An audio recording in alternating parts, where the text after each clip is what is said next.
Bonjour à tous. On vous remercie de votre inscription et de nous rejoindre sur le site du réseau rural et pour ce premier webinaire du réseau dans un contexte, comme chacun le sait, particulier.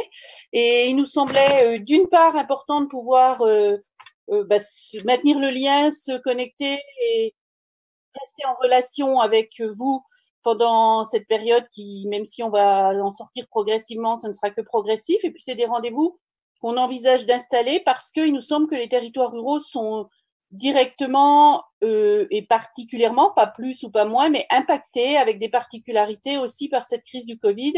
Et ça nous semblait vraiment intéressant de pouvoir maintenir ce lien et puis échanger. Donc pour cette première séance, on a,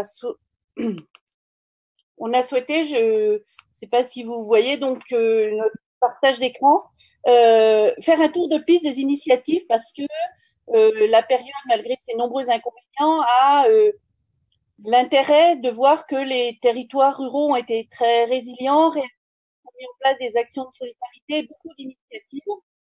Ça nous semblait intéressant de pouvoir échanger sur toutes ces initiatives, de voir qu'est-ce qui s'est passé, d'essayer de détecter leurs différences, de repérer un petit peu les outils, les infos, les initiatives qui sont mises en place, de s'interroger aussi sur la suite de celles-ci, celles qui vont perdurer, et puis d'identifier les difficultés, les points de blocage. C'est-à-dire que donc dans cette réunion, ce webinaire, 3 enjeux: maintenir du lien, faciliter et échanger sur l'accès à l'information, qui est vraiment un enjeu clé, puis préparer la suite. Voilà, ça nous semble 3 enjeux clés pour cette séance. Donc, je pense que un bon nombre de participants nous ont rejoints maintenant.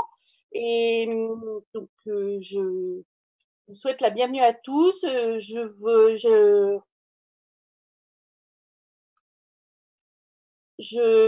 Voilà, je revérifie si tout le monde est un petit peu arrive à se connecter, si les connexions sont bonnes. Julien et David, c'est bien pour vous, ça se passe bien les connexions. On a combien de participants?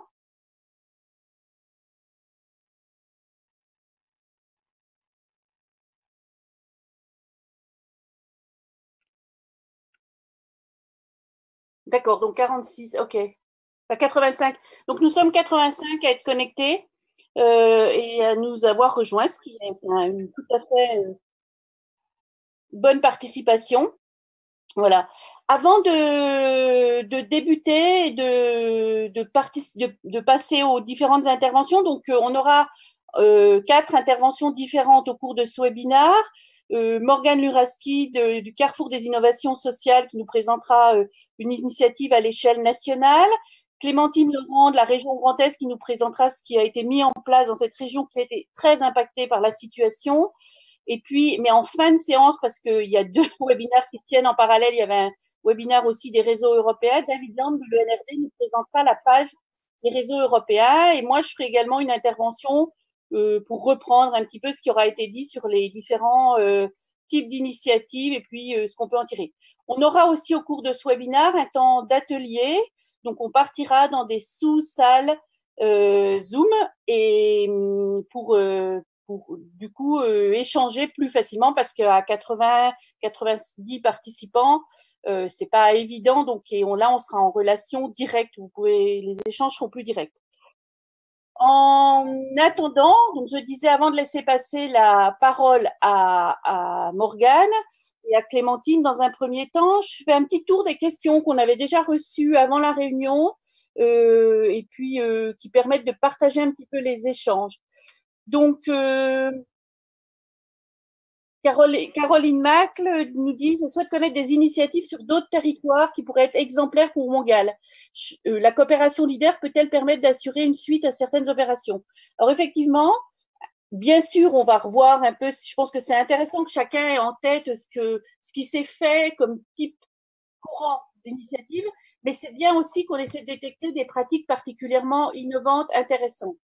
Et puis, et on aura ce sujet-là dans les temps d'atelier, qu'on se pose la question de quelle est la contribution possible du PADR à cette crise et des réseaux ruraux. Donc voilà. D'autres questions, et on sait que c'est un sujet qui revient souvent sur les processus législatifs possibles et les adaptations réglementaires pour fluidifier, augmenter la densité des mesures prises, fluidifier l'accès aux moyens financiers en ingénierie pour permettre d'assumer les compétences avec plus d'efficacité. Les compétences évoluent par la loi NOTRe. Une autre question sur la duplication des expériences qui ont marché pendant le Covid. Je l'ai dit tout à l'heure, une de nos préoccupations. Quelle est la pérennité possible des expériences? Les mesures d'aide éventuelles concrètes, donc organisées pour les territoires ruraux. Une question faut-il s'attendre, une question sur les perspectives, faut-il s'attendre du fait de la crise à des modifications et à une révision à la baisse des moyens consacrés à l'État et au développement rural? Je pense qu'on l'abordera aussi avec le NRD, à savoir que les annonces pour le moment de la Commission, c'est de ne pas perdre la perspective du Green Deal quand même, dans le plan de relance de l'Union européenne qui se profile, et de ne pas dénaturer non plus les objectifs et la question de la solidarité sur les territoires, mais ça, c'est les déclarations, il faudra voir comment tout ça s'incarne. Autre question, c'est la carte des recensements des initiatives solidaires, des commerces ouverts, s'est mise en place dans le vignoble nantais grâce à une promotion de logiciels libres. Comment la faire vivre par la suite? Que doit porter ce rôle? Quel type d'innovation sociale? Donc là aussi, ce webinaire doit nous permettre, comme je l'ai dit tout à l'heure, de faire des focus sur des expériences particulièrement intéressantes, sur des territoires. Voilà, on voit bien quand même que cette crise redonne un éclairage particulier à la question de solidarité, d'innovation sociale. C'est à la fois dramatique à plein d'égards pour notre société, mais ça peut aussi être un accélérateur de bonnes pratiques et c'est un petit peu le sens qu'on a eu envie de donner à ce webinaire.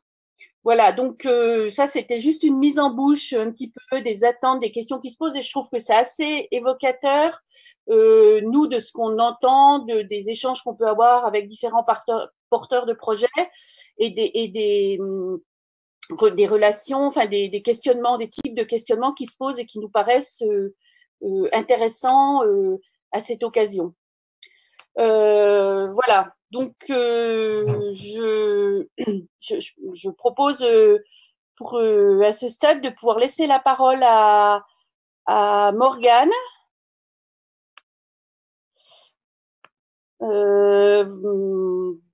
pour entamer sans plus attendre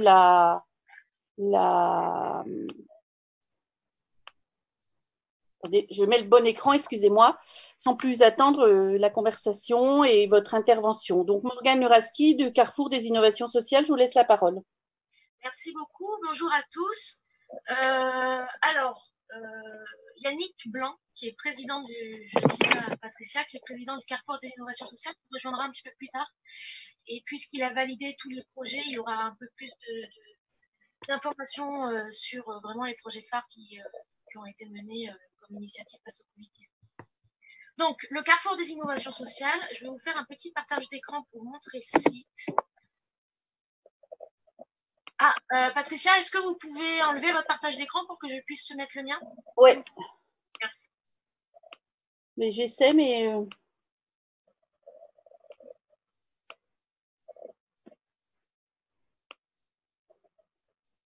Voilà, c'est bon. Normalement, je ne suis plus en partage d'écran, désolée. Pas de souci.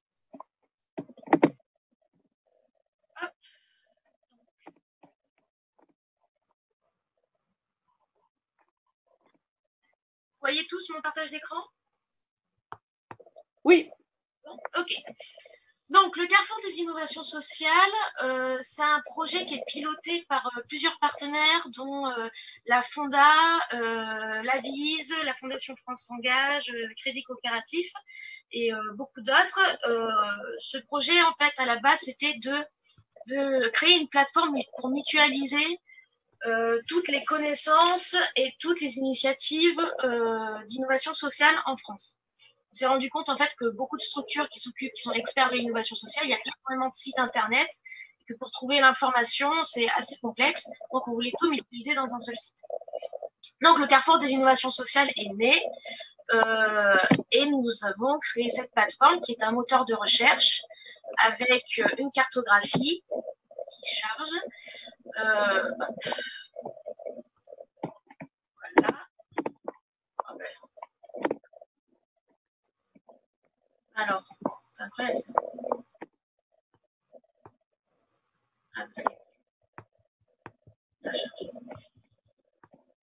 Voilà, donc il y a une cartographie qui géolocalise et référence du coup, là nous sommes à 2000, un peu plus de 2000 projets d'innovation sociale référencés. Alors, le carrefour des innovations sociales, à la base, comment on fait pour référencer les projets? On s'appuie sur nos partenaires, parce qu'on est un collectif de plus de 50 partenaires, qui, eux, sont experts de l'innovation sociale et qui référencent des projets parce qu'ils les ont accompagnés, soutenus ou parce que c'est des journalistes, qui référencent des projets sur leur site. Alors, on va sur leur site, on sélectionne ensemble le caractère innovant des projets et puis on récupère ces projets pour les mutualiser sur notre plateforme. Ce qui est bien avec cette méthode-là, c'est que du coup, ça évite beaucoup de modération et on a déjà des informations assez fiables et assez bien éditées pour qu'on puisse présenter des projets sous format de fiches projet que vous voyez là. Charge. Voilà. Donc, sur chaque fiche projet, vous avez la ville ou la localisation. Vous avez aussi des catégories par thématique où on catégorise tous les projets suivant un filtre, un référentiel de filtre qui est le carrefour des innovations sociales. Comme ça facilite la recherche. Et vous avez aussi le sourceur qui a sourcé la fiche, une description, un lien web vers le projet. Et pas de contact, parce que en termes de modération et d'actualisation des contacts, c'est compliqué et qu'on peut trouver l'information sur le site des projets. Donc ça, c'est la présentation du carrefour des innovations sociales tel qu'il existe depuis maintenant 3 ans et le site est effectif depuis 1 an. Ensuite, pour la crise, on a adapté le site, donc c'était une demande du ministère Cohésion des territoires et ANCT et aussi Développement durable, de référencer des initiatives prises pour face au Covid-19. Donc, on a adapté la page d'accueil que vous voyez là avec un hashtag tous mobilisés. Donc, ça, c'est en travail avec le ministère et l'agence. Et du coup, vous pouvez partager vos idées via un formulaire. Donc là, on a changé de principe de collecte de données. On se base plus sur nos sourceurs, sur nos partenaires. Parce que la crise, on n'avait pas le temps de faire de cette manière-là. Mais on a diffusé un formulaire via nos réseaux, donc avec notre collectif où il y a plus de 50 partenaires, via les réseaux sociaux du Carrefour et de nos partenaires, et aussi via le site du ministère. Donc ce formulaire, c'était pour référencer rapidement des initiatives prises. Donc on demande le nom de l'initiative, le territoire, nous après on géolocalise, la thématique, le public cible et le type d'action. Donc aide alimentaire, aide en ligne, éducation. Donc sur le site, vous pouvez maintenant découvrir qu'on a référencé, là on est à 321 projets territoires engagés, donc initiatives prises face au Covid-19, avec un moteur de recherche, du coup, ce que je vous disais, quelle action, pourquoi, aide en ligne, aide financière, pour qui, commerçants, entreprises, tout le monde, et les domaines d'action assez larges, assez diversifiés et assez précis aussi, pour faciliter la recherche. Il n'y a pas encore une vue cartographie sur cette page-là, c'est des questions de développement, mais ça peut être réalisable. Mais vous pouvez faire une recherche par localisation, par région et ville. Et vous pouvez même marquer le département si vous voulez aussi. Voilà.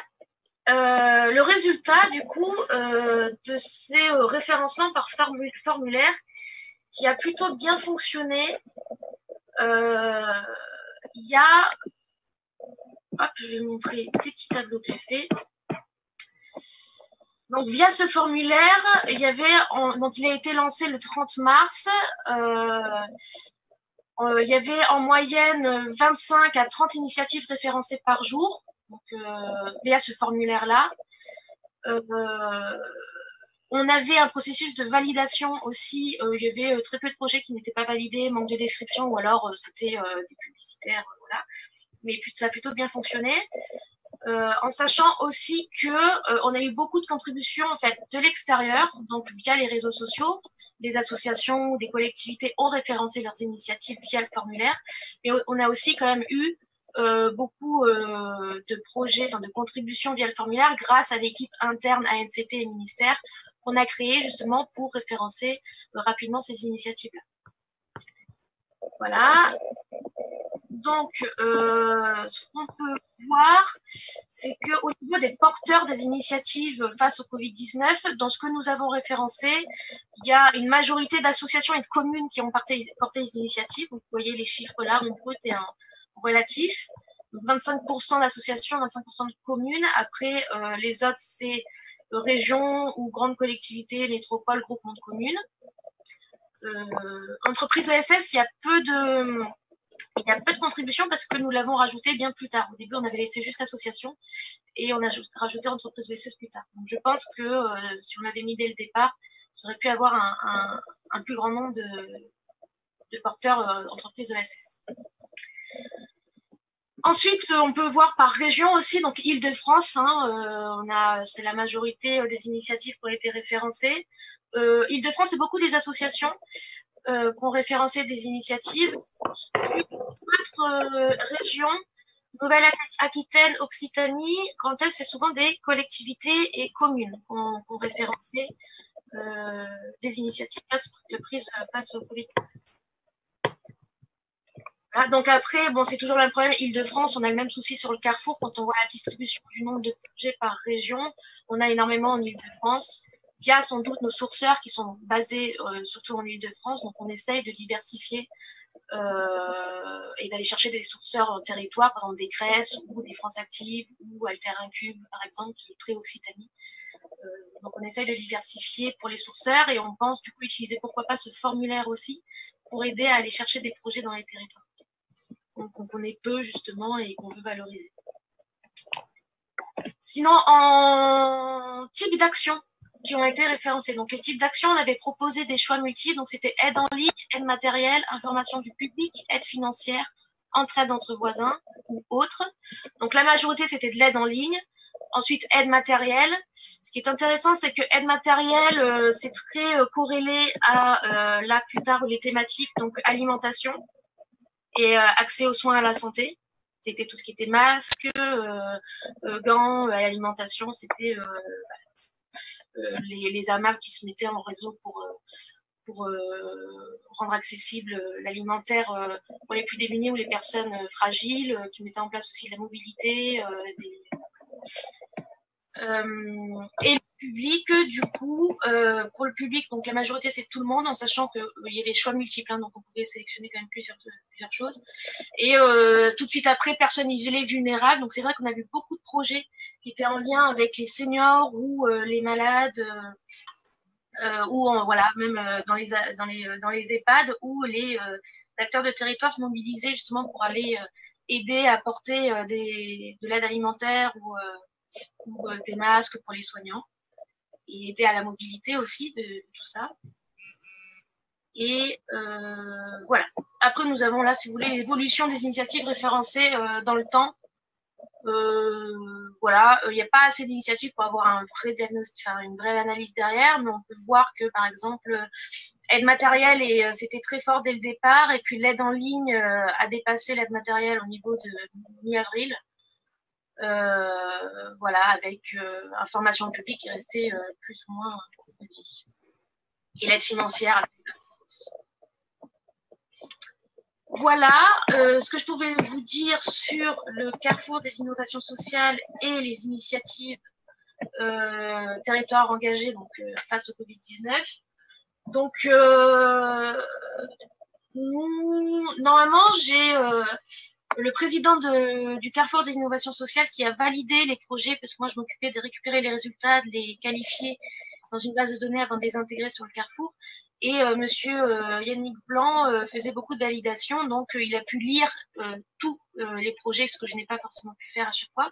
Donc, dès qu'il se connecte, il doit nous rejoindre, il pourra certainement vous parler d'initiatives qui ont été prises, enfin qui sont ressorties, avec beaucoup plus de détails.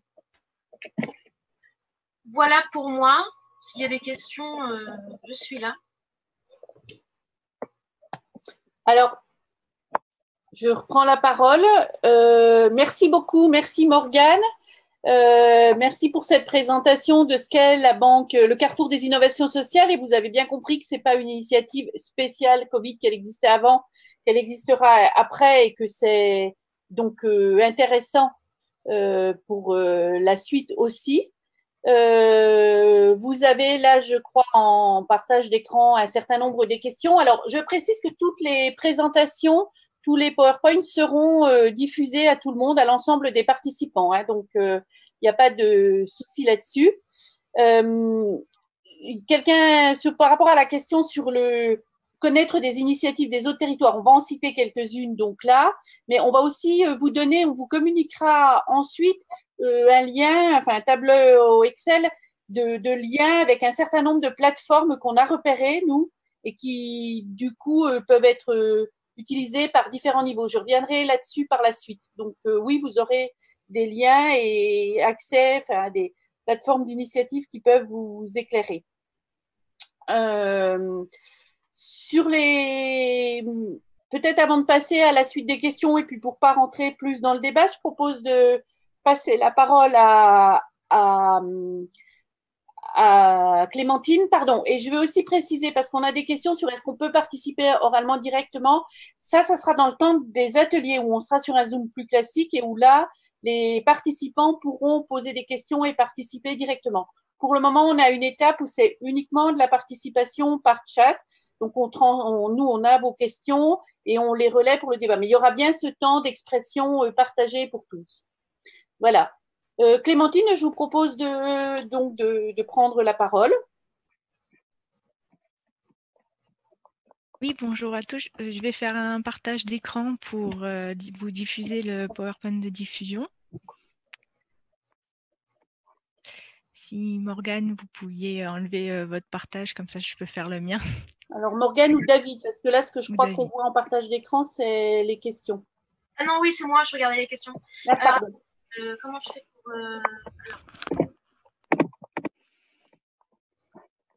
pas agrandir mon écran. Pourquoi je n'arrive pas à agrandir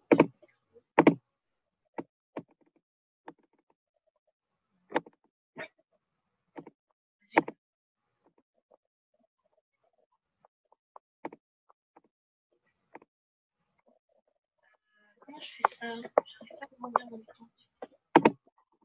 Je pense… Quel imbécile.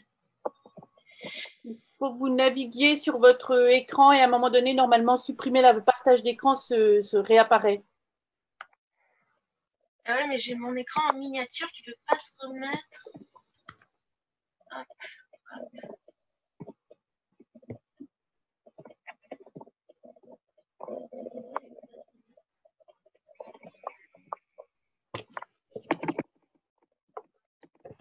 Excusez-nous, le temps que Morgane règle son petit souci de partage d'écran pour laisser la main à Clémentine, je continue de dérouler des questions qui apparaissent sur la question des types d'initiatives qui sont prises. Une question autour de, au-delà des actions classiques, aide sur l'alimentation, solidarité locale, d'autres initiatives sont-elles apparues plus originales? Je laisse la parole à Clémentine qui va peut-être en partie répondre et c'est effectivement un sujet qu'on aura l'occasion de réaborder. Clémentine, à vous. Je pense que là, vous avez à nouveau la main sur l'écran. Voilà, excusez-moi. Oui, normalement, c'est bon. Là, je pense que tout le monde voit. Oui. Alors, bonjour à toutes et tous. Merci de nous laisser la parole. Donc, je suis Clémentine Grand, je travaille pour le réseau rural Grand Est avec Louise Blum qui est aussi dans le public. Comme l'a dit Patricia en tout début de séance, la région Grand Est a été particulièrement touchée par la crise du Covid, notamment l'Alsace et la Lorraine. Donc, notre collectivité a mis en œuvre plusieurs outils pour répondre à la crise, outils que je vais vous présenter. Et bien sûr, la liste n'est pas exhaustive. Je vais vous commencer par vous présenter rapidement ce que le réseau rural Grand Est a continué à faire pendant le confinement. Donc, on a essayé de maintenir au maximum le lien avec l'égal en leur envoyant régulièrement des mails d'information, des offres de prestations portant sur la coopération, recensement de leurs projets de coopération, et on a essayé de travailler pour l'après-confinement, le post-confinement, en mettant en place des leaders tours, un intergal évaluation. comme notre direction avait été réorganisée récemment et qu'on avait plusieurs nouveaux collègues, notre directrice en a profité pour organiser plusieurs sessions de présentation de chaque service. Donc, on en a profité, nous, pour présenter nos missions du réseau rural Grand Est et on a alimenté la page du réseau Grand Est sur le site du réseau rural national. Et on a aussi transformé un séminaire technique qui était prévu en présentiel sur une journée entière en webinaire de 2 heures pour les 9 GoPUI qui se trouvent en Grand Est. Et donc, c'est beaucoup de travail en aval et en amont et en aval. Et on a contribué aussi avec l'ensemble de nos collègues dans la direction de la cohésion des territoires à la réflexion sur les futures politiques régionales qui devront apporter une réponse aux causes et conséquences du Covid. Donc, les actions mises en place par la région Grand Est en tant que collectivité, il y a une série d'aides exceptionnelles avec le fonds résistance qui a été initié par la région et doté à parité par les EPCI, les départements du Grand Est et la Banque des territoires. Donc, si les entreprises ne trouvent pas de solution de trésorerie, elles peuvent obtenir une aide entre 5 et 10 000 euros et c'est jusqu'à 30 000 euros pour les associations et les acteurs du secteur non marchand. L'instruction de demande de dossier a été simplifiée et est effectuée désormais à l'échelle de chaque territoire. Donc, la région s'est engagée auprès des territoires pour les former pour ces demandes d'aide, pour l'instruction. Et une prime d'activité forfaitaire jusqu'à 5 000 euros peut s'ajouter pour le secteur d'activité jugé essentiel. On a 2 prêts qui se sont mis en place aussi, le prêt rebond et le prêt atout, mis en place par la région et opéré par BIP France, qui viennent en aide aux entreprises en difficulté suite à la crise, quand elles ont perdu du chiffre d'affaires ou diminution d'activité, annulation d'événements. Et ces prêts contribuent au maintien ou au renforcement de leur trésorerie pendant la crise. Le montant du prêt est entre 10 000 et 150 000 euros. Il y a eu, en plus de ces aides exceptionnelles, il y a eu un travail d'adaptation des dispositifs au sein de chaque direction de la région, puisque la région va venir également en aide aux différents secteurs, sportisme, tourisme, culture. Et bien sûr, la région a contribué au Fonds national de solidarité qui a été mis en place par l'État à destination des entrepreneurs et des petites entreprises. Liste non exhaustive, je le rappelle. La région a travaillé sur le transport pour le personnel médical avec la mise en place en lien avec l'ARS d'un système de transport à la demande pour les personnels hospitaliers luttant contre la pandémie et la gratuité des transports régionaux pour l'ensemble du personnel médical. Il y a également une cellule de crise qui a été créée interdirection, donc avec les missions financières, la mission santé et les maisons de région de la région pour la collecte de matériel médical sur l'ensemble du territoire et la commande massive de masques chirurgicaux. Donc en tout, ça c'était au tout début de la crise. Grâce à la solidarité, la région a récolté plus de 1,3 million de masques et matériel de protection qui ont été redistribués aux centres hospitaliers, aux structures médico-sociales et aux EHPAD. Bien sûr en priorité, ceux dans les zones les plus touchées. La région a souhaité mettre en place un pacte de relocalisation à destination des entreprises qui souhaitent rapatrier leur chaîne d'approvisionnement en région, France ou Europe, ce afin dans l'optique de réduire la dépendance et créer ainsi des filières d'emploi dans le Grand Est. On a aussi Robuste S qui a été mise en place, lancée par la CRES Grand Est, la région Grand Est, l'État et la Banque des territoires. C'est à destination de l'ESS, de l'économie sociale et solidaire, une cellule de pilotage en charge de la coordination générale et 3 groupes de travail ont été créés, chacun des participants représentant un acteur clé de l'ESS sur le territoire. Ce dispositif a 2 objectifs, traverser au mieux la crise et anticiper l'après. Ensuite, on a Dynamise. La région, en partenariat avec la Banque des territoires, les Crédits Mutuels, a créé Dynamise. C'est une société d'économie mixte locale qui a pour objectif l'achat, la revente et la distribution de matériel destiné à répondre à la crise sanitaire, notamment par les kits de tests sanguins Covid-19. Cette mission se fera en privilégiant la production locale de ces produits en accord aussi avec le pacte de relocalisation, pardon, j'ai du mal à le dire ce mot. Ensuite, on a aussi une plateforme qui s'appelle Plus Fort Grand Est, qui a été lancée début avril et qui est pilotée par Grand Innov, qui est une agence d'innovation du Grand Est. Cette plateforme référence les solutions innovantes du Grand Est pour qu'on surmonte ensemble la crise du Covid-19. Elle s'organise en plusieurs rubriques: accompagnement et transformation des activités de nos industries, soutenir l'approvisionnement denrées alimentaires, venir en aide au personnel soignant et à la filière santé, etc. Et enfin, on a Ma Région Demain, qui a été une plateforme numérique lancée mardi, le 5 mai, et qui recueille les initiatives, les idées, ressentis, les suggestions des concitoyens du Grand Est pour mieux connaître leurs attentes et construire ensemble les priorités d'action aujourd'hui et demain. Enfin, on a des actions qui existaient déjà avant la crise du Covid, mais qui prennent une nouvelle ampleur avec cette crise. Donc, on a l'appli local Grand Est, qui est en développement depuis 1 an, mais a pris une dimension nouvelle avec le Covid-19. L'application a pour but de géolocaliser les professionnels des circuits alimentaires, producteurs, acheteurs, transformateurs de la région Grand Est, par proximité géographique. Des filtres par critères permettent d'affiner la recherche.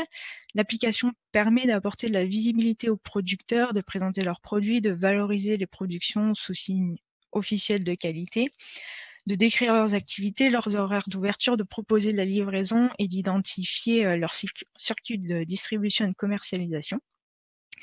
Ça, c'est dans un premier temps. Donc là, on a effectué un recensement de l'ensemble de ces acteurs. Donc justement, la crise a permis aussi, comme il y a eu plusieurs initiatives à différentes échelles de ce type, on a pu en profiter. On a recensé énormément d'acteurs du circuit alimentaire. Et dans un second temps, l'appli permettra également le recensement des acheteurs et transformateurs, puisque leurs besoins ne sont pas forcément les mêmes que ceux des particuliers. Et avec également nouvelle dimension suite au Covid, l'acceptabilité sociale des outils de la e-santé sur les territoires ruraux du Grand Est. Donc, la région Grand Est réactualise sa politique de santé et mène des démarches concertées dans chaque département avec la délégation de l'ARS, le conseil départemental et la CPAM. Le but, c'est de travailler de concert sur les problématiques de démographie médicale et paramédicale dans les territoires. Donc, dans ce cas, la télémédecine est définie comme une piste de travail parmi d'autres pour venir en aide, en soutien à l'offre médicale, sans pour autant s'y substituer, bien sûr. Donc, se pencher sur cette acceptabilité, la digitalisation de la santé, particulièrement en milieu rural, voilà, ça a pris une toute nouvelle ampleur avec le Covid, vous pouvez vous en douter. Donc ensuite, action en région, non plus par la seule région Grand Est, mais en région. On a vu une forte mobilisation de l'ensemble des départements du Grand Est qui sont tous contributeurs du Fonds Résistance. Donc là, je vais vous faire un rapide tour d'horizon, un département, une initiative. Donc, par exemple, dans le Haut-Rhin, il y a eu l'ouverture d'une antenne mulhousienne de test de masques parce qu'il y avait une forte perte de temps entre la création des masques et puis après les envoyer dans un laboratoire qui repartait ensuite à la direction générale de l'armement. Ça faisait une grosse boucle. Donc là, les temps d'autorisation de mise sur le marché ont été réduits. Dans les Ardennes, il y a une plateforme de vente pour soutenir le commerce local qui s'est mise en place. L'Aube a fait un appel à témoignages sur comment c'était la vie pendant le Covid-19. La Marne a été solidaire auprès des chauffeurs routiers puisque dès l'annonce du confinement, 4 gymnases de collèges ont été ouverts pour leur offrir un lieu de repos. Et en Meuse, une structure d'accueil pour les jeunes en placement a été ouverte et les Vosges ont instauré un fonds de compensation travaux à destination des communes, des Comcom et des communautés d'agglomération pour lancer les chantiers des collectivités. je ne vous les décris pas tous, hein, c'est très rapide. Et ensuite, les actions de manière générale en région, pas forcément par la région ou par des départements. Donc, on a la Aidons nos artisans, qui est une plateforme collaborative et sociale gratuite pour procurer de la visibilité aux artisans de France pendant le confinement. Donc, c'est une plateforme qui répertorie des restaurateurs, des cavistes, des commerçants, des vignerons, des éleveurs, des horticulteurs. Pour chacun, les consommateurs ont accès à toutes les informations sur les produits proposés et ils peuvent passer commande. Ça a été initié par 2 entreprises rémoises, mais l'ampleur est nationale, c'est pour tous les citoyens de France. Ensuite, Toc Toc Doc, qui est une start-up strasbourgeoise qui s'est engagée auprès des EHPAD en mettant à disposition des créneaux de téléconsultation quotidiens avec des médecins généralistes. Des équipes d'infirmières de la start-up se sont aussi rendues au chevet des patients pour les aider à réaliser des téléconsultations. Et Toc Toc a également mis en place à disposition des patients des tablettes pour que les patients puissent communiquer avec leurs proches. On a eu 2 Fab Labs qui se sont engagés dans la fabrication de boucliers faciaux. Donc, par exemple, le Fab Lab du lycée Loritz en Lorraine. Des élèves sont venus en aide à la mise en route du protocole et une centaine de masques sont créés chaque jour. Et l'ARS se charge de la distribution. Et on a eu la même chose avec la Comcom de Villers, Vallée de Villers, pardon, qui a fait travailler ses imprimantes 3D pour créer ces produits. On a aussi une initiative qui s'appelle le Livre blanc des métamorphoses, qui est définie comme une aventure citoyenne et scientifique pour redessiner collectivement des perspectives de vie plus dignes et justes. Donc, il a été initié par le Conseil de développement durable du Conseil partenaires comme Citoyens et Territoires, le Conseil de développement de la région mulhousienne, celui de Tours Métropole Val-de-Loire, celui des Sorgues du Comtat et celui de Nantes Métropole, et qui a été soutenu par la région Grand Est, la préfecture Grand Est et le département de la Meuse et de la Meurthe-et-Moselle. C'est ouvert à la participation de tous.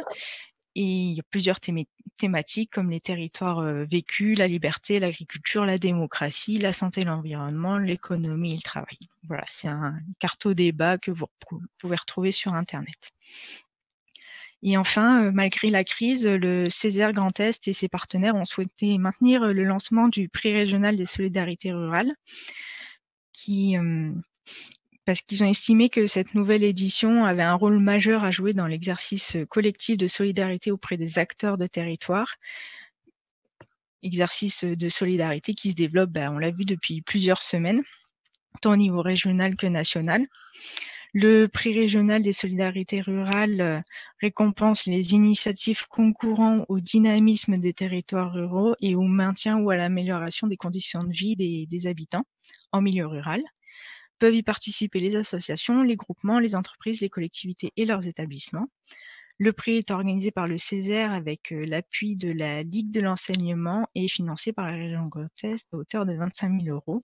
Il y a également 6 prix spéciaux dotés chacun de 7 000 € et un prix coup de cœur qui sont récompensés par les partenaires du prix, qui sont la Caisse d'épargne Grand Est Europe, le groupe La Poste, la Banque des Territoires, EDF, Agir et la Mondiale et la Foire de Châlons en Champagne.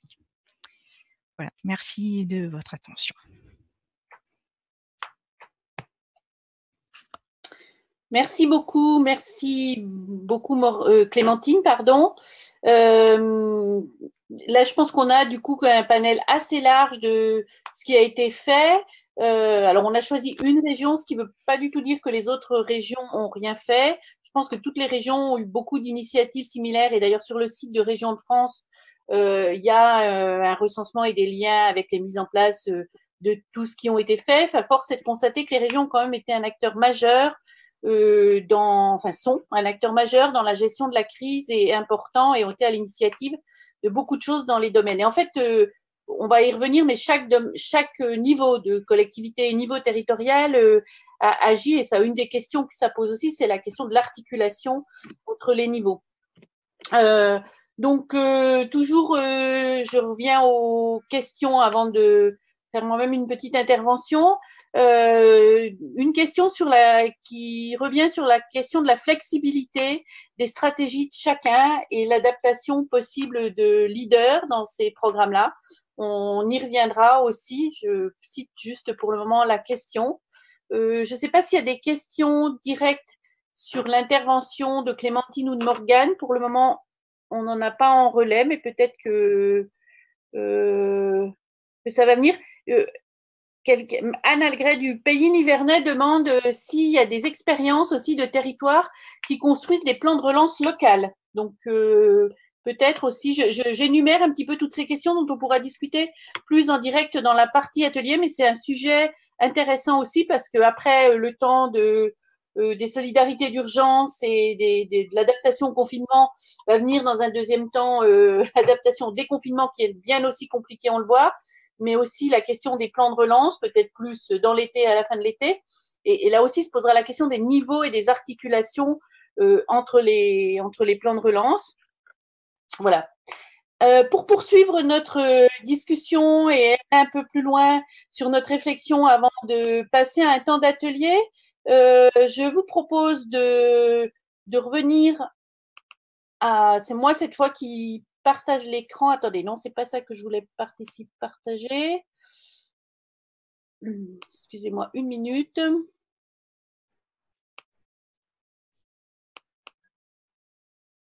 Voilà.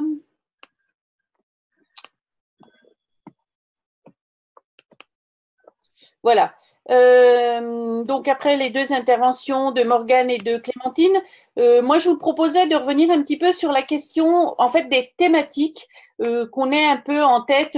Donc c'est à travers ce qui nous a été présenté et ce que nous on observe aussi au niveau national sur ce qu'on a identifié en fait. On peut répertorier un ensemble des grandes catégories de thématiques et ça nous a paru pas inintéressant de se poser la question de cette organisation. Donc, on voit bien à travers de ce qui nous a été présenté en Grand Est, mais de ce qu'on voit aussi sur le site du Carrefour des innovations sociales, ce qu'on a vu aussi à des niveaux beaucoup plus locaux. Je pense à ce que les départements ont fait, notamment avec une application qui s'appelle AgriLocal, sur les circuits courts pour l'alimentation des collèges, mais qui du coup ont adapté les choses. Les chambres d'agriculture ont aussi mis en place des applications, des sites de connexion, notamment des producteurs locaux. Enfin, il y a eu tout un enjeu sur la question de l'alimentation et des circuits courts. Parce qu'en fait, la problématique qui s'est posée sur le sujet, c'est que alors que l'alimentation, la structure de l'alimentation française en temps normal est organisée pour plus de 60% autour de restauration collective, publique et privée, resto d'entreprise, resto en gros quand même, on estime que 60% de la population prend ses repas à l'extérieur, notamment le midi en temps normal. On est passé du jour au lendemain, quasiment, en tout cas en moins d'une semaine, à une restauration collective qui est descendue à moins de 20%, moins même, je crois, de 15%. Donc, ça veut dire que les circuits d'organisation d'approvisionnement, d'une part de la restauration collective ou d'autre part de la restauration privée, sont pas les mêmes. D'un côté, on a l'approvisionnement en GMS, de l'autre côté, on a l'approvisionnement collectif. Donc, il a fallu réorienter les circuits de distribution très rapidement. Et d'où les enjeux de non-pénurie alimentaire et d'alimentation. Ça a pu paraître surprenant que cette question se pose parce qu'on se dit qu'on est une des plus grandes puissances agricoles mondiales et européennes, que normalement on n'avait pas de problème d'alimentation et ça s'est confirmé, ce qui veut quand même dire que quelque part la production agricole est organisée, mais ça s'est pas fait du jour au lendemain. Il y a eu quand même une organisation importante. Voilà. Et au niveau de la production locale, des circuits de distribution, et souvent les plans alimentaires territoriaux étaient mis à contribution parce que il y a des producteurs, notamment qui rayonnent qui travaillent pas forcément avec l'industrie agroalimentaire, qui sont principalement organisés autour de la restauration collective, l'approvisionnement local de la restauration collective, et qui du jour au lendemain se sont retrouvés sans débouché. Et donc là, le niveau le plus local, des communautés de communes comme le citait Clémentine, des départements aussi, enfin là, c'est vraiment les territoires de proximité qui ont joué aussi pour réorienter cette organisation-là. Donc, plein d'initiatives ont été repérées, de la distribution de paniers. Il y a eu la question dont vous avez entendu parler sur l'ouverture des marchés, mais ça a été un sujet d'organisation qui a mis en avant quand même plutôt ce qu'on appelle les circuits courts et la consommation locale. Beaucoup de consommateurs se sont réinterrogés sur du coup comment s'approvisionner. Et ça pose effectivement la question pour la suite de comment ça va s'organiser la suite, comment ça sera pérennisé, quelles sont les initiatives qui vont perdurer, est-ce que ça va changer structurellement les modes de consommation et la part de l'alimentation locale, des produits locaux et bio dans les circuits de distribution. C'est une question qui reste ouverte, mais c'est un sujet. Une deuxième grande thématique qui a été, dont on a bien vu là en Grand Est à quel point elle a joué un rôle, mais c'est vrai partout, c'est ce que j'ai regroupé autour du soin à la personne. Alors, ça regroupe beaucoup de choses, le contact de personnes isolées, les soutiens à l'aide à domicile, la confection de masques et blouses et l'organisation de leur distribution, on vient d'en parler, les manifestations sous différents angles, le soutien aux soignants, je fais le lien avec le point précédent, on a vu pas mal d'initiatives d'alimentation des soignants, de confection de repas de soignants, de confection de repas pour les soignants qui ont été mises en place. Là aussi, ça a créé des solidarités locales. On a beaucoup parlé de la situation dans les hôpitaux pour les soignants. On a un petit peu moins parlé de toute la question de ce qu'on appelle l'aide et le service à domicile et les services de proximité. Beaucoup de personnes, souvent âgées, qui ne sont pas en EHPAD, mais qui sont chez elles, se retrouvaient seules, parfois avec des enfants éloignés qui étaient dans l'incapacité de venir les visiter du fait de confinement. Alors là aussi, il y a des solidarités immédiates de proximité dans les territoires ruraux parce qu'il y a une interconnaissance forte qui s'est mise en place. Mais il y a eu aussi des plateformes, notamment la Réserve civique nationale, qui a fonctionné pour que les bénévoles, des personnes qui voulaient donner un coup de main. Le coup de main pouvait être souvent à distance lui-même par le maintien du contact humain, c'est-à-dire juste donner du temps pour appeler des gens, mais c'est aussi des choses qui sont organisées. Sur la confection de masques et de blouses aussi, alors il y a eu toutes les initiatives privées de couturières à domicile, mais il y a aussi toute la question de la réorganisation de la production et de la reterritorialisation de la production industrielle de masques. Et sur ce sujet-là, beaucoup d'entreprises ont réorienté leur activité et des structures d'économie sociale et solidaire ont aussi joué leur rôle. Donc derrière cet enjeu, il y a aussi, derrière ces enjeux de soins aux personnes, il y a la question de la solidarité, mais il y a aussi la question du tissu économique et de la recomposition du tissu économique, de la réorientation de production qui s'est posée et qui a pu être accompagnée d'initiatives locales. Et sur ces questions-là, la question de faire savoir qui produisait quoi, je trouve que l'intervention de Clémentine l'a bien expliqué. Autre thématique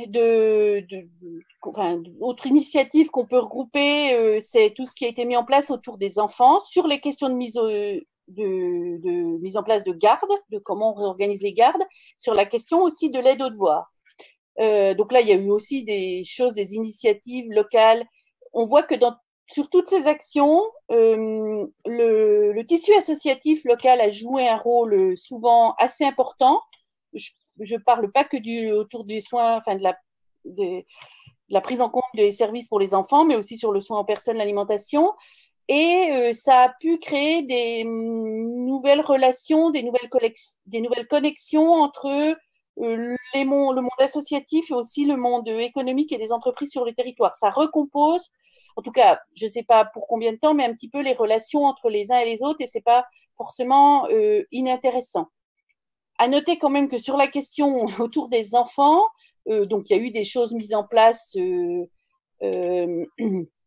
pour la période du confinement, mais l'enjeu principal est sans doute devant nous avec le déconfinement, et vous voyez les débats qu'il y a autour de la réouverture des écoles, qui est quand même un sujet extrêmement compliqué pour les collectivités locales, parce que comment tenir le bon équilibre entre en offrant le service aux familles qui ont besoin ou qui doivent reprendre le travail, tout en assurant la protection maximale de tout le monde, des enfants, avec des choses qui se mettent en place ou qui tentent de se mettre en place dans un délai peut-être souvent trop court d'action pragmatique pour voir qu'est-ce qui peut se faire avec la problématique que des enfants vont reprendre l'école, des enfants vont pas reprendre l'école, et comment tous vont être pris en charge pour la période avant les vacances. Donc là aussi, tout ne se fait pas, enfin, beaucoup de choses se font par des réponses immédiates de proximité, mais on note qu'il y a des initiatives intéressantes, plus organisées qui émergent. On peut aussi repérer ce qui se passe, enfin, le rôle que le numérique a joué et joue dans cette crise-là. Donc là, évidemment, par toute la mise en place de webinars, enfin, je pense qu'autour de cette conférence et parmi les participants à ces conférences, la plupart sont concernés par le travail, donc on le vit au quotidien avec plus ou moins de facilité, de bonheur et une grande diversité des outils. Mais au-delà de ça, en termes de services et de réponses territoriales, il y a la question de l'équipement des familles, temporaire qui s'est fait ou pas. On voit plusieurs collectivités qui ont mis en place des systèmes d'équipement temporaires, qui ont fait des appels à des prêts d'ordinateurs, dont collecte d'ordinateurs qui se trouvaient dans des écoles et qui du coup étaient inutilisés, ou de tablettes et qui ont été réaffectés à des familles. Il y a eu aussi des collectivités qui ont pris l'initiative d'équipements tablettes permanents pour des familles les moins aisées. Enfin, il y a eu toute une gamme de règles d'accès ou pas à ces aides. Il y a eu aussi quelques expériences plus rares, mais de familiarisation avec les outils numériques, donc des collectivités, je pense notamment à des maisons de services, ce qu'on appelait des cyberbases, enfin des points numériques territoriaux, qui ont mis en place un peu dans l'urgence des cours pour se familiariser aux outils courants du numérique et notamment pour la question des ENT pour les enfants. Il y a eu des systèmes aussi sur l'impression des devoirs. Et puis, autour des entreprises, la mise en place de cellules de relais d'infos sur les aides. Il y a eu la mise en place des aides. Là, je ne reviens pas sur tout ce que Clémentine a expliqué, mais aussi plus localement sur les territoires, des cellules relais d'infos sur les aides, des hotlines de réponse aux situations particulières. Donc, voilà. Bon, c'est pour faire un panorama un petit peu qui est très connu et évident sans doute, mais rappeler tout ce que ça a pu vouloir dire comme initiative, comme type d'initiative qui se recoupent les unes et les autres. Ça a quand même, comme je le disais un peu avant, fait bouger les choses rapidement sur des questions qui pourront rester d'actualité ou intéressantes à reprendre après la crise. Alors, là, j'ai essayé, donc, on a essayé de synthétiser, de regrouper un peu par thématique les initiatives qui avaient pu être repérées. On pourrait aussi les classer différemment par type d'outils, par exemple. Donc, il y a à la fois eu, ça a été largement présenté, des plateformes de recueil d'initiatives. J'ai évoqué Région de France. On aura une présentation en toute fin de matinée de l'ENRD par David Lamb qui parlera des pages qui ont été mises en place au niveau de l'Europe.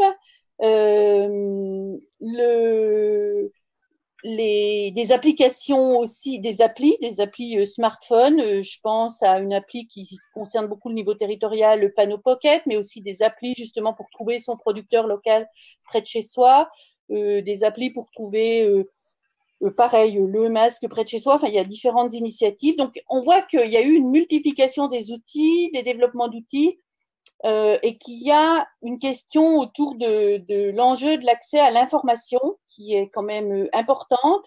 Alors on peut se dire, les outils se multiplient, est-ce que c'est utile? En fait, chacun a fait son outil. Et est-ce qu'il n'y aurait pas eu peut-être économies d'énergie à mutualiser plus les choses ou à centraliser plus les choses? Inversement, ce que je crois qu'on peut constater aussi à l'occasion de cette période, c'est que pour que vraiment le plus grand nombre soit touché, la multiplicité des outils n'est pas du tout inutile, parce qu'on voit bien que chacun a ses habitudes, et pour que ça touche vraiment au plus fin l'ensemble des populations, et notamment celles qui peut-être sont le moins à l'aise avec les outils numériques, la multiplication des canaux d'information via, je sais pas moi, des pages Facebook, des plateformes, parfois encore de la distribution papier, information sur le journal n'est pas du tout inutile, parce que c'est quand même comme ça qu'on touche assez largement la question. Qu'on touche assez largement, tout le monde. Donc, je pense que ça fait réfléchir aussi sur la multiplicité des canaux d'information qui sont sans doute utiles.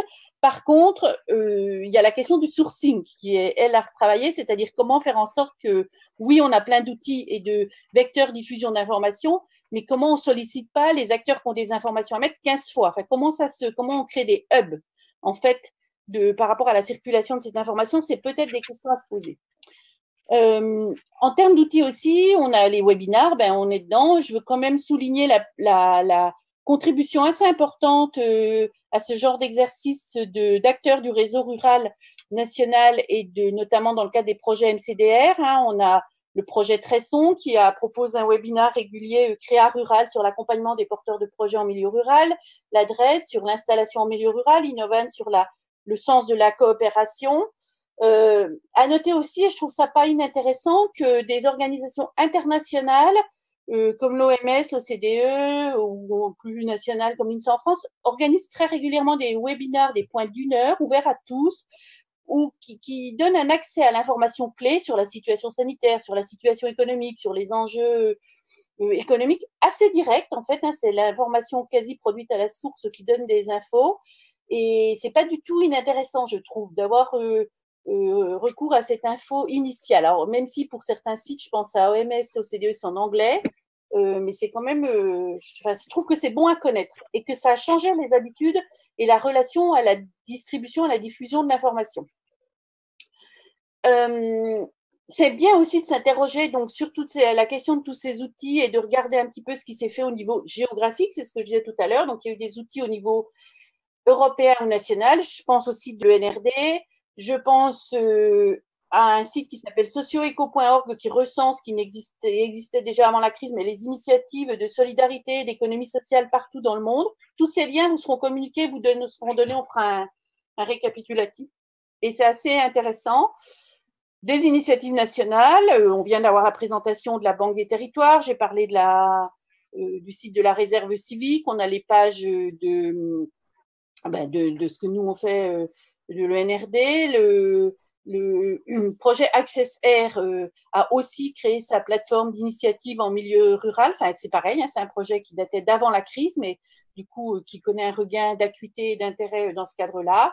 Les plateformes régionales, on en a parlé. J'ai dit un mot sur le niveau départemental qui a fait des choses, enfin qui a mobilisé des choses qui existaient avant sur les questions alimentaires, mais aussi pas mal de choses pour le soin à domicile et la santé. Et puis les niveaux communaux, enfin voilà. Donc il y a vraiment eu tous les niveaux sont mobilisés, parfois sur des sujets communs, parfois sur des sujets différents, chacun de leur niveau de compétence. La question qu'il y a derrière, c'est comment à terme, moi je pense que peut-être dans l'urgence c'était tout à fait justifié, mais de l'articulation, parce que tout ce qui a été créé ne va pas disparaître du jour au lendemain. Et je pense que pour demain, ça sera bien de se poser la question de comment tout ça s'articule.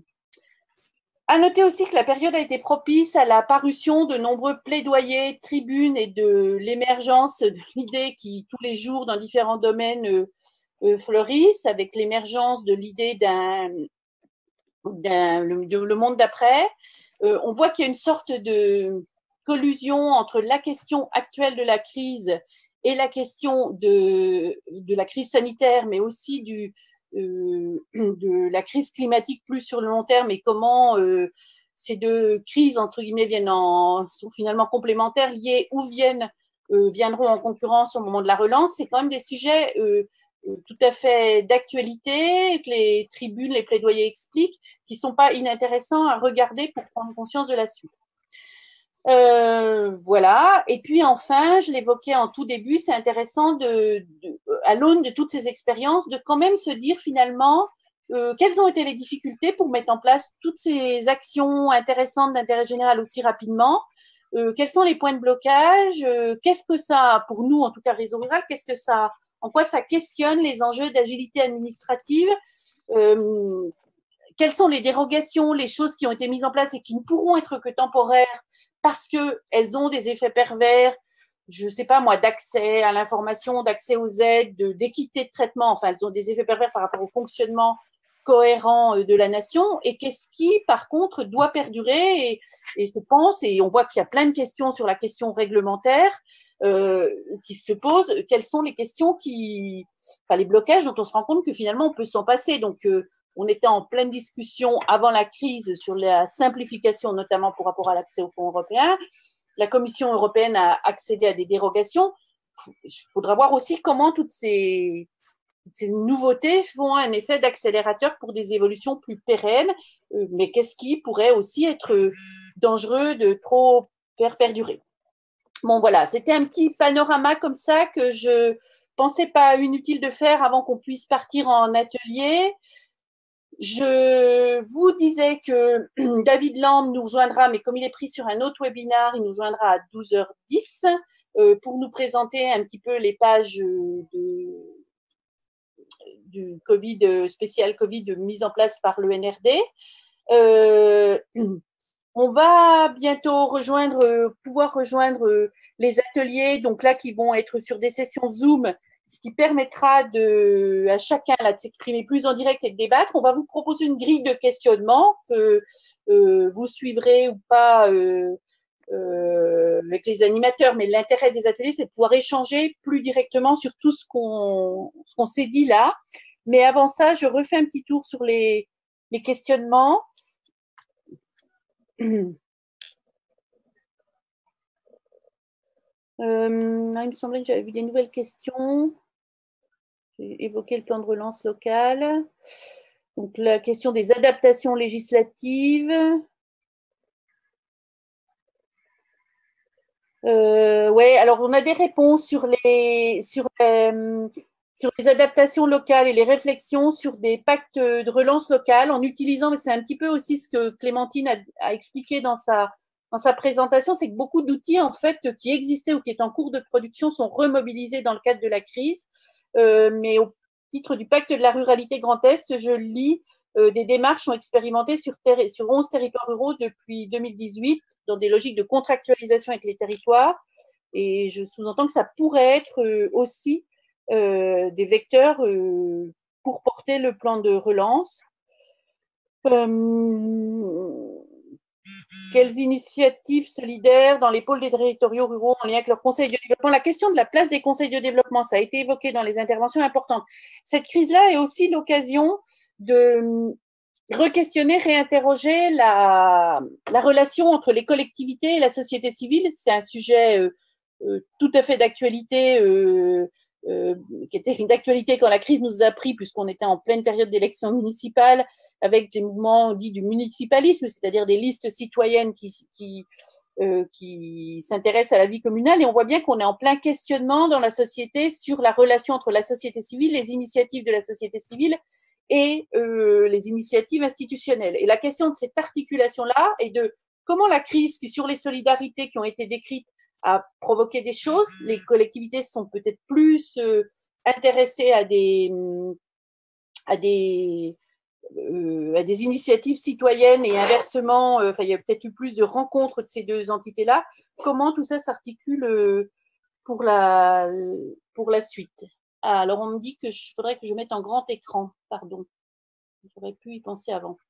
Bon, je vais regarder ça pour la suite. Voilà. Donc, au vu de ces différents panels de questions, je vous propose qu'on parte en atelier parce que pour pouvoir débattre de toutes ces questions, je vois une dernière question là qui apparaît sur le lien entre toute cette crise et les dynamiques d'économie sociale et solidaire. Donc, question éminemment intéressante s'il en est. Alors, attendez, je vais changer mon partage d'écran pour montrer le fil conducteur des ateliers qu'on vous propose. Excusez-moi une minute.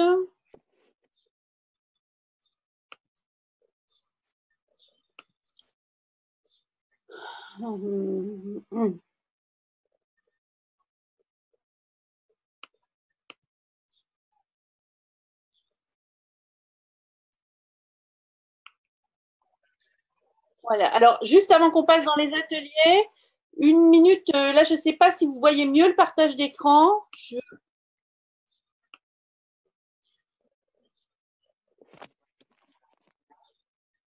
Mais c'est pas le bon fichier.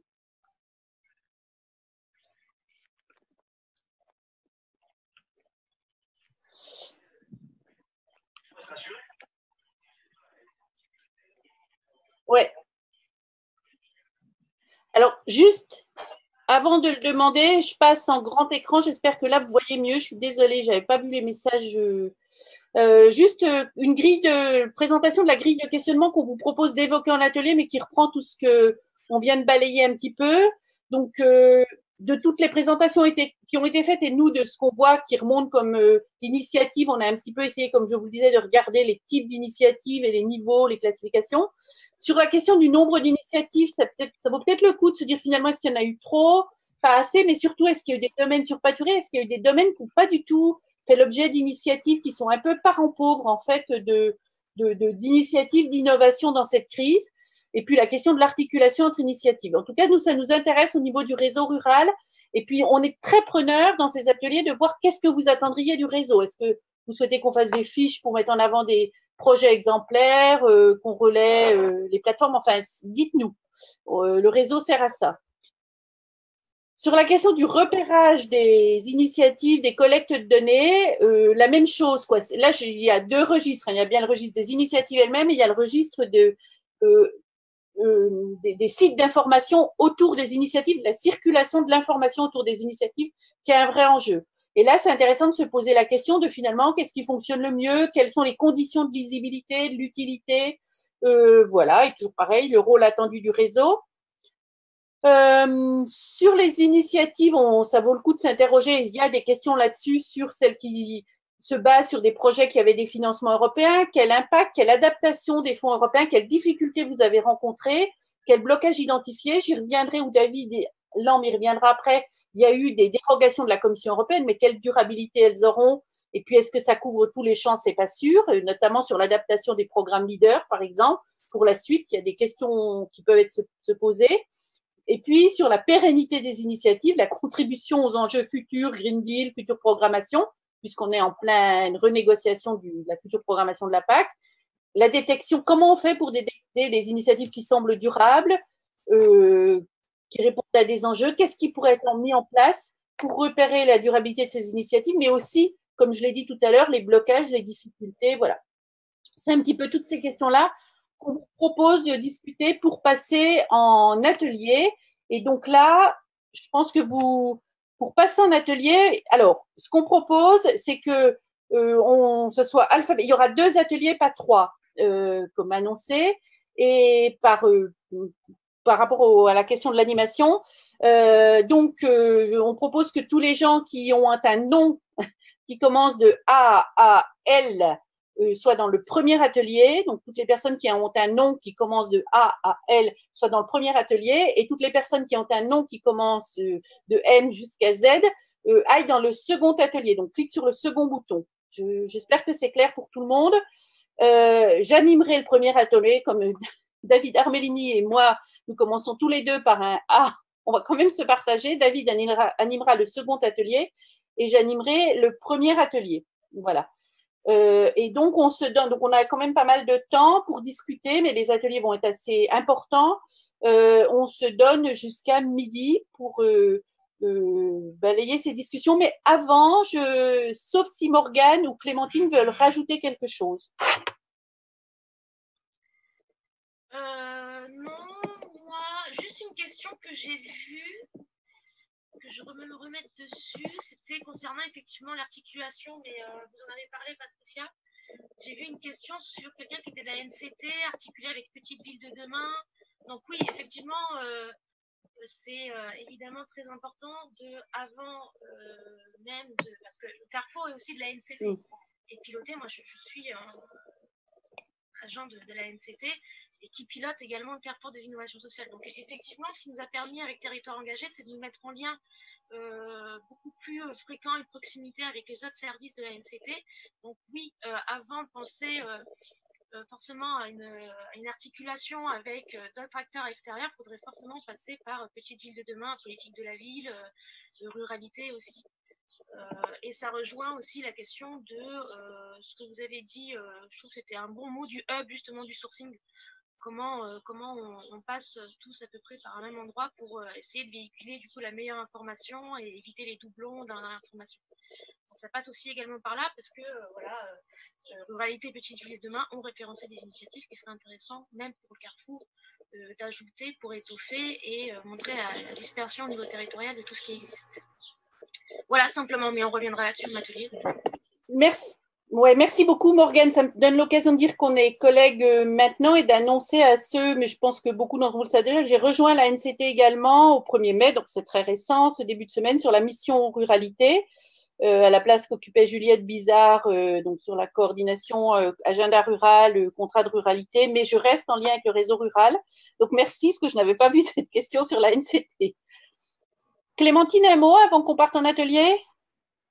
Oui, pas grand-chose à rajouter. La liste que je vous ai donnée n'était bien sûr pas exhaustive. Il y a eu beaucoup d'initiatives sur tous les territoires et ça peut être très intéressant de tous les recenser. Ça peut être compliqué, mais voilà, de voir ce qui s'est fait et puis de ce qui va rester suite à la crise et comment ça va évoluer et permettre un renouveau.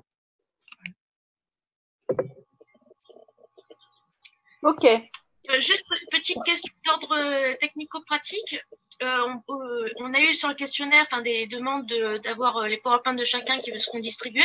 Est-ce qu'on aura également les contacts des personnes qui ont participé en lien avec du coup leur pseudo pour qu'on puisse, au-delà du webinaire, puis pour continuer à parler des certaines questions qui ont été évoquées? Oui, je confirme qu'on distribuera les contacts, la liste des participants. Ok, parfait. Merci, pardon de ne pas l'avoir précisé. Ok. Très bien, David, je vous propose qu'on rejoigne l'atelier. Donc, on se retrouve après ces 3 quarts d'heure d'atelier. Pas tout à fait, il y avait 56 participants dans un atelier et je crois 40 dans le deuxième parce que je crois qu'il y a des personnes qui ont eu des soucis pour rejoindre le second atelier, mais c'est pas… D'accord. Là, c'est bon ?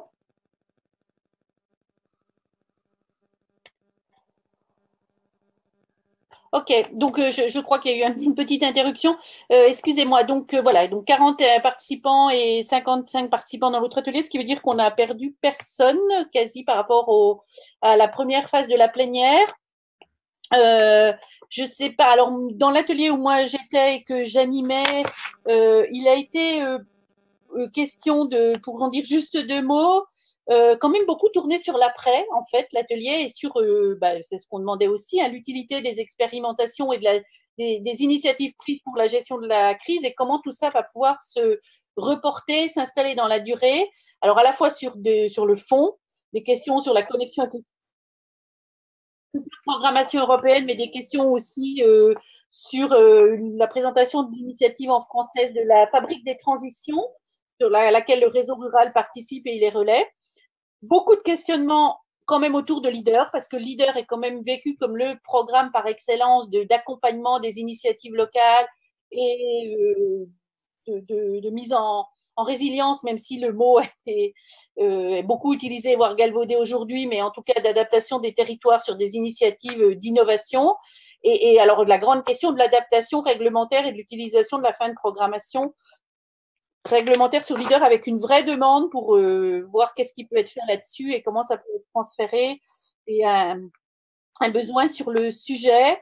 Et je crois aussi pas mal exprimer la question des besoins de recensement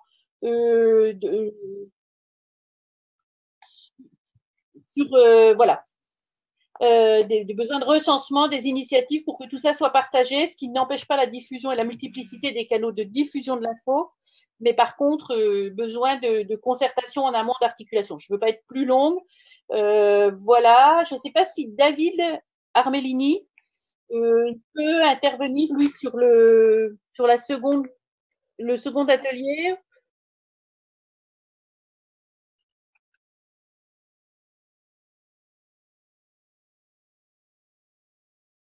Quelqu'un de, je sais pas si, bon, alors je vois que David, il peut visiblement pas participer. Bon, a priori, je vais voir avec vous. Donc, je propose là de donner la parole à David Lamb, parce qu'il est l'heure et que tu as fait l'effort de nous joindre pour présenter ce qu'on vous avait promis avant, ce qui a été fait au niveau de l'ENRD européen avec les pages Covid, pour présenter ce qui a été fait et nous parler un petit peu de ça. Voilà. Tu peux faire du partage d'écran, David. Oui.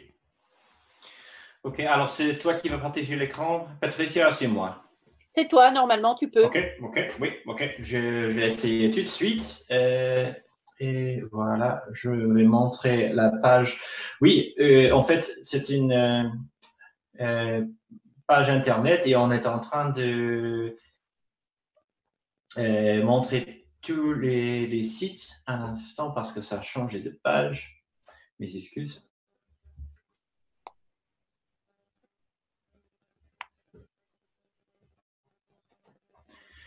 Oui, disons que sur notre site Internet, on a essayé de mettre autant de réponses au COVID-19 de possible.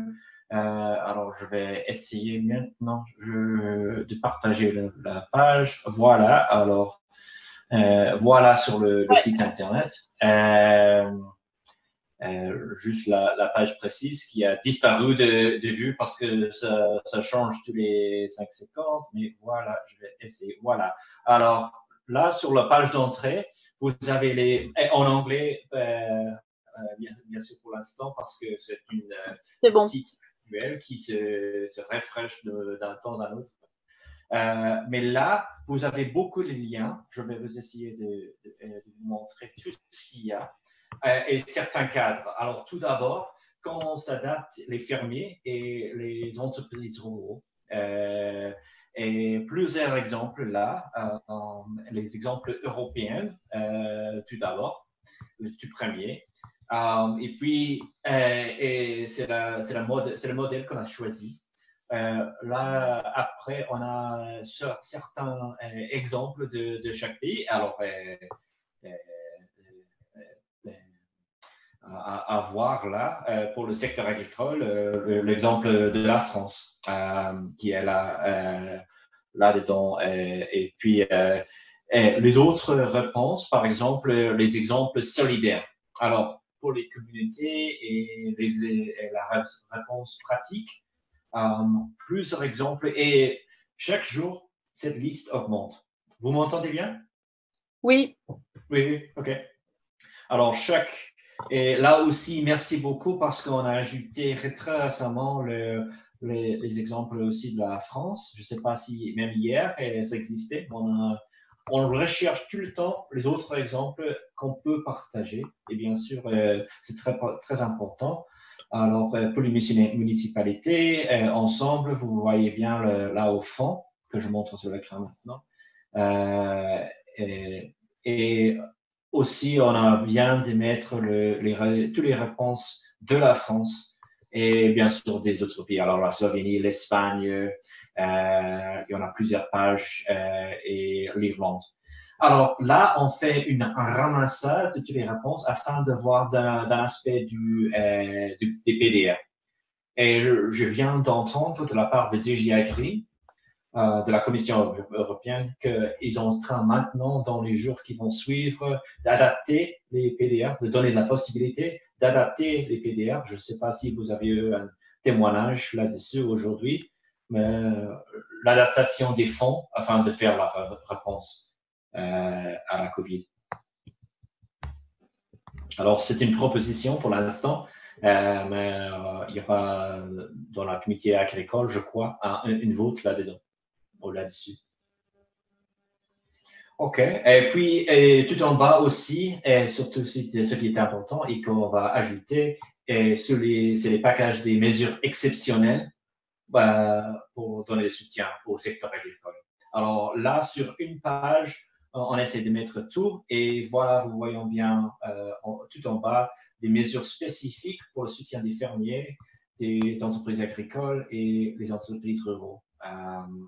Alors, là, c'est normal, on est dans le temps, mais c'est un essai de mettre tous les liens et on va ajouter tout ce que les réseaux nationaux nous envoient, mais c'est pas seulement ça. On essaie aussi de rechercher chaque jour pour ajouter à la liste.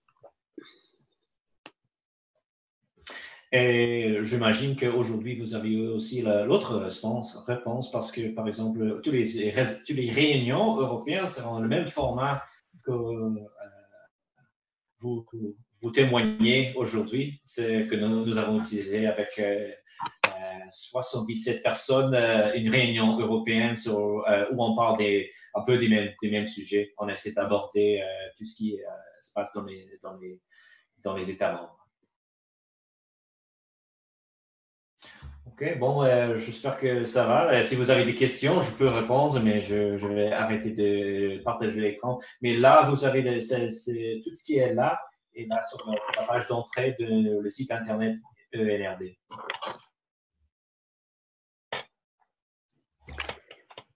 Merci David. Merci bien. Ah, je voudrais revenir à une approche d'écran plus classique. Ok, ben parfait, c'est bien parce qu'on n'avait pas eu, on l'avait cité, mais on n'avait pas eu l'éclairage quand même européen et c'est fondamental. Moi, je trouve quand même que, peut-être c'est pas partagé, mais que cette crise nous a inscrit de manière plus importante de fait dans l'espace européen, dans l'imaginaire ou dans la réflexion de chacun. Peut-être je suis déformée parce qu'on travaille dans ce champ-là, mais je parle pas de nous qui sommes tous des acteurs de programmes européens autour de la table, mais dans la vie quotidienne des citoyens, il me semble que le fait qu'on s'inscrit dans l'espace européen a paru plus concret, pas forcément toujours en bien, mais pour chacun. Enfin, par rapport aux soins, par rapport à la comparaison entre les pays, avec l'Allemagne, l'Italie, avec des effets un peu délétères possibles parfois, en France en tout cas, mais quand même, je trouve qu'on se projette quand même plus dans l'espace européen parce qu'on voit bien que les enjeux sanitaires, les enjeux sont vraiment au niveau de cette logique-là. Alors, c'est peut-être un espoir que je veux voir un peu trop abusif. Je regarde en même temps s'il y a des nouvelles questions sur l'intervention de David, mais je n'en vois pas là. Je vais regarder un peu plus en amont. Pendant ce temps-là, David Armelini m'a fait part qu'il ne peut pas se joindre à nous parce qu'il gère les questions de ce qui s'était dit un petit peu dans le second atelier. Alors là, ce qui est sorti visiblement de manière importante dans le deuxième atelier, c'est la question de l'articulation des acteurs et les échelons, de la question peut-être aussi des doublons. Sur des types identiques, quand même des actions parfois qui font doublon et qui n'ont pas été coordonnées entre les uns et les autres. Voilà. Alors, il m'évoque aussi un débat entre modernistes et postmodernistes. Que fera-t-on par la suite? Je ne sais pas exactement ce que ça veut dire, mais je crois que comme notre atelier, ça veut dire que tout le monde à ce stade se projette dans en quoi cette crise et à l'échelle des territoires et de toutes ces initiatives, comment ça va nous aider pour aborder la suite.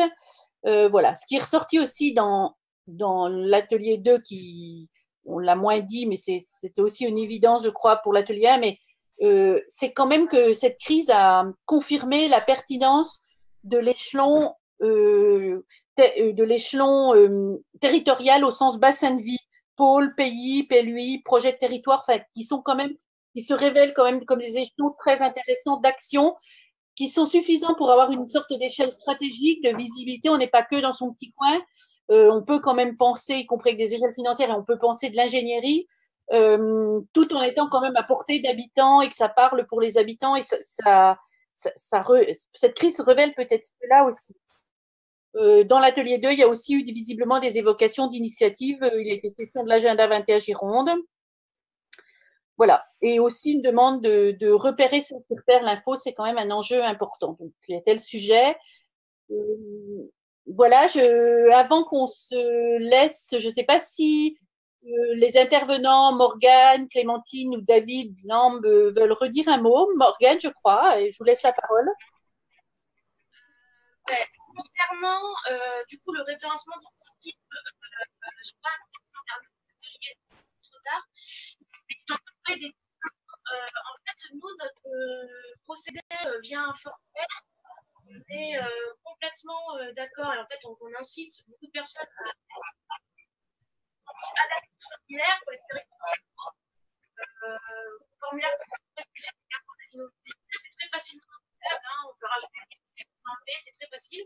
Et aussi, de fait, la gestion de données que moi je fais derrière me permet d'identifier les doublons et aussi, et donc du coup, de référencer sur le Carrefour des innovations sociales uniquement les projets qui ont été validés et sans doublons.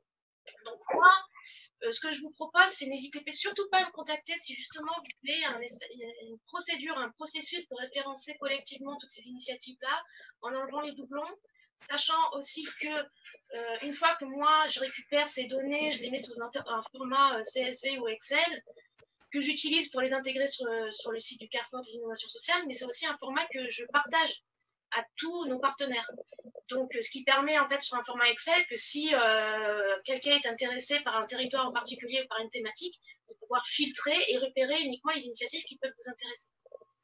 Donc, vraiment, voilà, n'hésitez pas à nous contacter. Il y aura mon contact, hein, Morgane Uraski, NCT, Carrefour des innovations sociales. Donc, voilà, on est capable d'adapter et de vous aider pour faire ce référencement d'initiatives. Il y aura une visibilité sympa en format fiche et images sur le site. Et puis, vous récupérez de toute manière les informations. Merci Morgane. Merci. Clémentine? Oui, quelques mots. Je rejoins Morgane. N'hésitez pas à venir vers nous si vous souhaitez plus d'informations sur certaines initiatives ou nous faire part d'autres initiatives. Voilà, on peut pas tout connaître et l'intérêt aussi de cette réunion, c'était un peu de tous se réunir et voilà qu'on sache ce que chacun fait, mais qu'on puisse se mettre en réseau et essayer de construire quelque chose avec tout ça. Voilà, ça sera mon mot de conclusion. Merci Clémentine. Merci. David?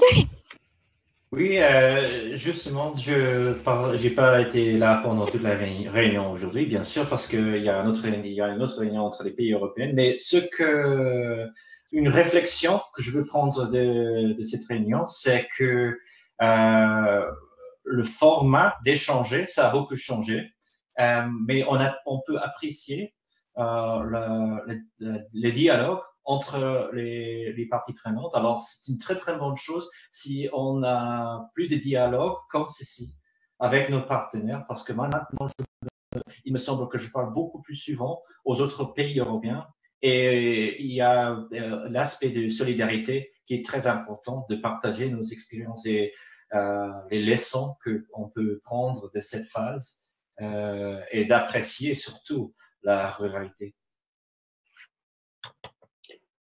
Merci David, merci. Je fais un dernier petit tour sur les questions, mais je ne vois pas de questions nouvelles. Bon, de toute façon, on va les reprendre. Donc, je suis désolée si on n'a pas relaté des questions que vous auriez posées par écrit. Mais bon, j'espère que vous avez pu les exprimer dans les ateliers. C'était vraiment fait pour. On les reprendrait. Nous, on vous remercie vraiment. Alors, on remercie vraiment les intervenants, évidemment, David, Morgane et Clémentine. Je remercie aussi David Armelini, qu'on n'a pas vu, mais qui fait un énorme travail au relais de questions et d'articulation en background. Et je remercie vraiment l'ensemble des participants. Donc, on a été près de 100, enfin 95, et qui, en plénière et aux ateliers qui ont suivi et qui, pour la plupart, sont revenus, plus de 70, sont revenus sur le après. Donc, je pense que c'était intéressant. On attendra vos retours. Pour nous, c'est pas juste un échange. On a bien noté les enjeux. Ça nous permet de détecter les enjeux qui sont attendus.